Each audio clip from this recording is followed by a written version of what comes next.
해외에서 학위를 받으면, 그러니까 유학을 다녀오면 취업이 잘 될 것이다. 흔히들 그렇게 생각합니다만 꼭 그렇지도 않은 모양새입니다.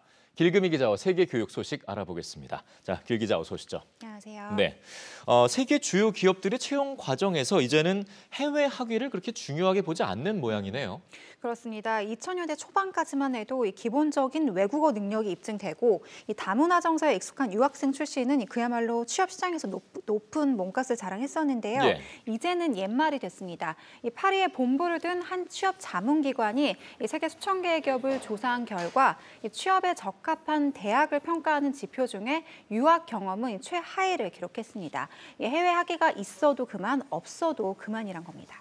근데 꼭 학위 말고도 뭐 교환학생이라든가 어학연수 이런 것들도 저평가를 받았나요?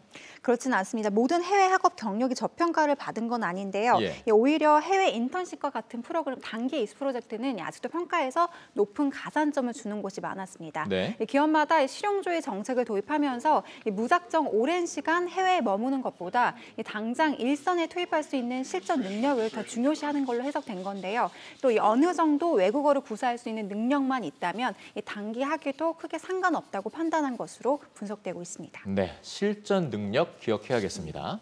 자, 다음은 팬데믹 기간에 대한 어떤 부작용에 또 얽힌 얘기인데 결국 남녀를 구분짓는 젠더 논쟁 또는 학대 이런 것들이 온라인상에서 더 많이 유독 늘었죠. 그렇습니다. 이 팬데믹 2년째를 맞아서 온라인상에서의 여성과 성소수자를 향한 비방 문화가 더 극심해졌다는 보고서가 나왔습니다. 네. 한 연구기관이 지난 2019년 5월부터 2020년 5월까지 이 인터넷 사용률이 높은 51개국 여성들을 설문해 보니까요. 이 조사에 응한 여성 7%가 이 온라인 괴롭힘으로 일자리를 잃은 경험이 있고 이 35%는 정신상의 피해를 입었다고 답했습니다. 예. 또 10명 가운데 1명은 온라인 위협이 물리적 피해를 초래했다고 답을 했고요. 또 응답자의 4분의 3은 자신에게도 이런 일이 일어나진 않을까 늘 두려움에 떨고 있다고 답하기도 했습니다.